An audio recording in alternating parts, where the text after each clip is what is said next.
natin pinaiwatig para sa bayan. DCTM 524 sa inyong talangkitan. Talangkitan News Express. Sentro ng Katotohanan. Boses ng Katapatan. Ito ang DCTM 524 Talangkitan Express balita sa inyong radyo. Magandang umaga, Pilipinas. Magandang umaga, lungsod ng Mandaluyong. Ako ang inyong tagahatid sa radyo, Gagi Garcia. Ako naman ang inyong kabalitaan, Brent Manalo. Kami ang maghahatid sa inyo ng balita ngayong araw. 36 na minuto makalipas ang alas 5 ng hapon. Urong ng mga balita. Kilos protesta, pinag-aandaan na. Davao Oriental, sinalanta ng 7.4 magnitude na rindol. MMFF, inilahad na ang walong pelikulang pasok sa Magic 8. At para naman sa sports balita. Sports balita! Kevin Durant, tumira ng 20 puntos sa loob ng 23 minuto sa 141-27.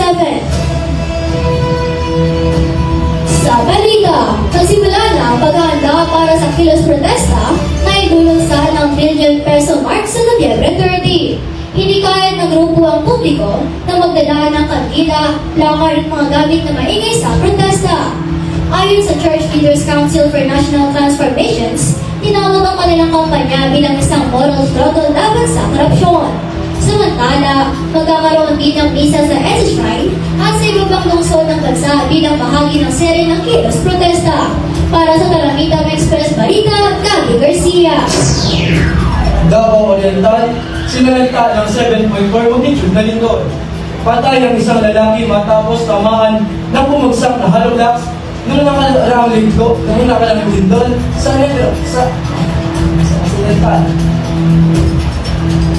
Agad namang inaksyonan ng PBOX ang nasabing aksidente at nangakong babayaran ang pamilya ng biktima. Samantala, nagbigay naman ng pagpupuli ang PBOX sa nasabing biktima para sa pagliligtas sa iba pang residente. Brent Manalo ng Kabalita. Manatiling nakatutok, magbabalik ang Talangkitan Express Balita makalipas ng isang paalaala.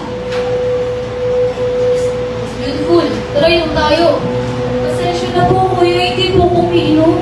Sige na, miss, itagay mo na to. Huwag ka lang choosy. Ayoko nga! Ipapabarangay na kita. Hindi mo ba alam na may bawal bastos law? Republic Act 11313.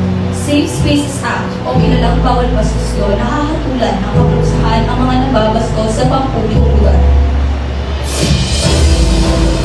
Nagbabalik ang Talangkitan Express Balita. MMF, inilahad na ang mga pelikulang pasok sa Magic 8. Bianca Gonzalez, ibalita mo. Pasok sa Magic 8 ng Metro Manila Film Festival 2025 ang pelikula nila Silvia Sanchez, Angelica Panganiban, Carlo Aquino, Bianca De Vera, Will Ashley at Dustin Yu. Ika-10 ng Oktubre, inanunsyo ang second batch na kukumpeto sa 8 entries sa MMFF na maglalaban-laban ngayong taon. MMFF at Metropolitan Manila Development Authority or MMDA. Concurrent Chair Romando Don Artes ang official statement kasama si Rich Dante o na noong July ang unang 4 na official entry na una ng inanunsyo ng MMDA na napili ng MMFF Screening Committee bilang official entry sa MMFF 2025. Bianca Gonzalez, nagbabalita. At para naman sa sports balita. Sports balita! Kevin Durant, tumira ng 20 puntos sa loob ng 23 minuto para sa 140 hanggang 127. Hindi sa tatlo ni Ramos General sa kanyang debut game sa Rockets. Ngunit matapos ito, hindi na siya pumanya. Tumira si Durant ng 20 ng pangko sa loob ng 2 minuto sa NBA preseason. Sa pagbubunga sa palipanipay, pinag-assist and team sa 22 ang kapok paghahabol ng Rockets depensa sa Oklahoma. At mainit na paghahanda ng Los Angeles Lakers laban sa Golden State Warriors para sa balitang palakasan ay Pasyo. At iyan ang mga balitang natin sa oras na ito. Muli ako ang inyong taga-atin balita, At ako naman ang inyong kabalitaan, Fred Manalo.